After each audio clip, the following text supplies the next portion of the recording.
You know, a lot of journalists and media commentators are letting us down at the moment. Sure, there's plenty of good information and good reporting too, but the ones who are alarmist, the ones second-guessing every expert opinion, the ones playing politics and the ones promoting their versions of pandemic policy, often pushing for a full lockdown of society, well, there are a couple of things they seem to have in common.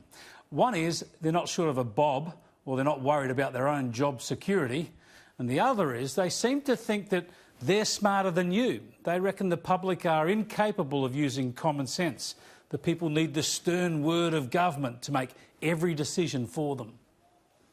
What are you going to do so that all of these changes that are happening almost day by day now is actually explained to Australians in a way that they will understand and receive it? Mr Hunt mentioned today that text messaging would start.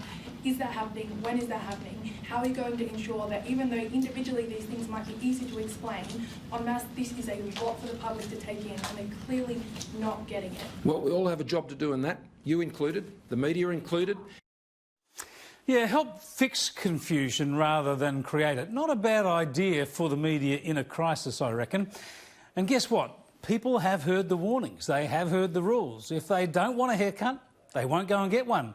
And if they don't want to give a haircut, or they want to do it with a bit of extra care, they'll go right ahead. Don't want to shake hands? Don't. Don't want to send your kid to school? Don't. Yes, governments impose rules, and yes, they're constantly changing in this crisis. But for crying out loud, governments don't need to run your lives. We don't want them to.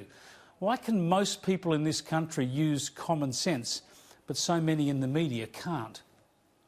Dr Nick, the problem is that that's a business that directly violates social distancing recommendations. They're not further than 1.5 metres apart. They're physically touching. And so don't you see how it's extremely confusing? People are not going to take social distancing seriously because they're seeing exceptions to this rule that aren't even essential. If you go into what people are terming this kind of nebulous full lockdown, there is no end game to that in 4 or 6 weeks. We don't bend the curve in 4 to 6 weeks. That continues for many, many months. So we need to have a more proportional response. And at the moment, people can keep getting their haircut. And that's the decision the government has made.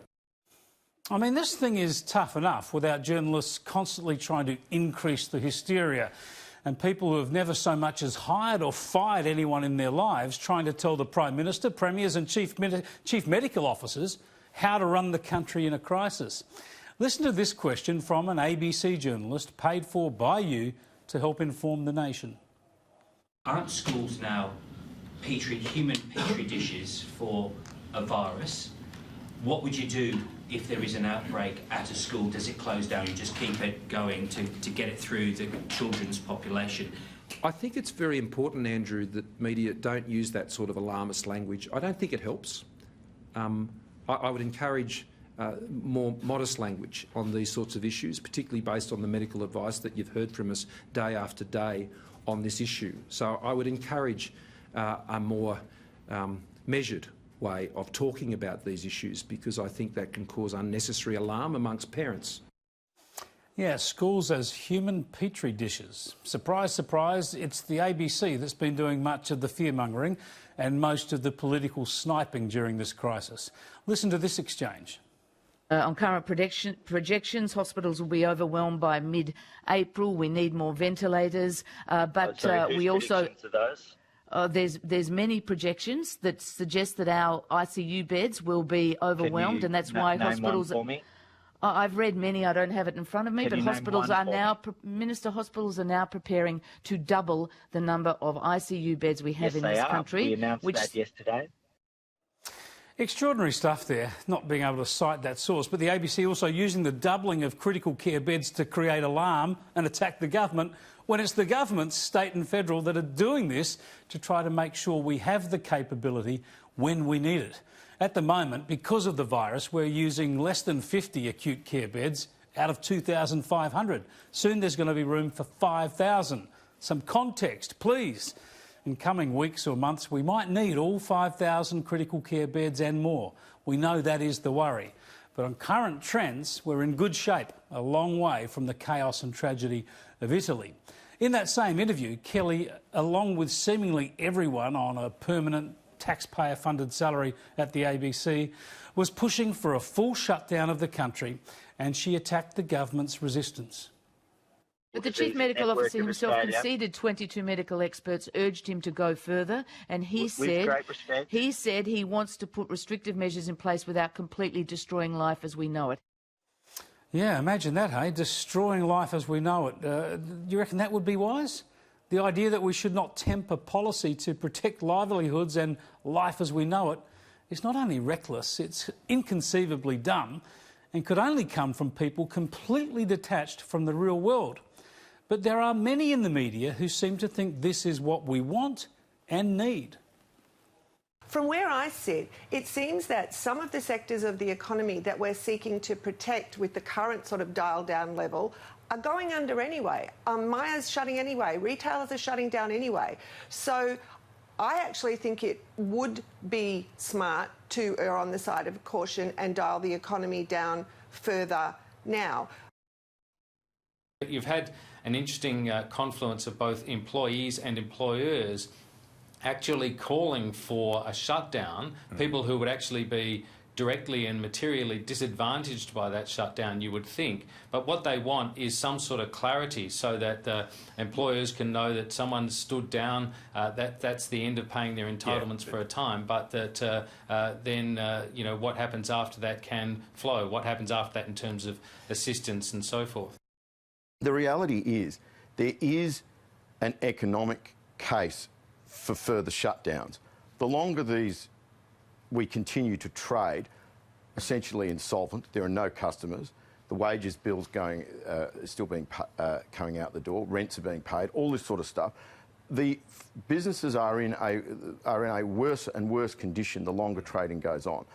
If we think that the train is going to the station marked complete shutdown, we should basically go there as quickly as possible. Just shut it down, apparently. Channel 10's millionaire host Lisa Wilkinson was sufficiently comfortable in her Lower North Shore home in Sydney and sufficiently confident about her epidemiological and her economic prowess to pen an open letter to who else but the Prime Minister. Lock us down now, she said. We're ready for it. Savage action to give us maximum short-term pain now to avoid ever more lingering deaths later. And Wilkinson also drew on the renowned crisis management expertise of, wait for it, Shane Warne. No, seriously, Wilkinson cited our greatest ever leg spinner calling for a lockdown on Twitter, no less, to bolster her case. It's easy for some, isn't it? How's the lockdown going at your place? How about all those people you know who have lost their jobs or have had to close down their small businesses? I can't begin to explain how dangerous I think this amateur crisis management of the nation has become. Let me give you the strong tip. Journalists, comedians and other celebrities are not often experienced at running economies, pandemics or anything else, let alone the most challenging crisis since the Second World War. I've got my quibbles with government decisions here and there, but call me crazy, I'm going to defer on most of these things to the National Cabinet of state, territory and federal leaders informed by the best medical and other advice. Few people have put it better than Channel 10 and News Corp's Joe Hildebrand, who wrote on the weekend that, generally speaking, the majority of those calling publicly for an immediate and total lockdown are either paid by the taxpayer or are sufficiently well off to absorb 6 months at home without pay. And so, for my 2 cents, I reckon having graduated restrictions that can be escalated or eased as the situation requires, as opposed to the sledgehammer of universal lockdowns based on no medical evidence, seems like a pretty sensible way to go. Yep, having railed against alarmism, forgive me for being a little alarmist myself. But just imagine for a moment we were going through all of this and the journalists were in charge.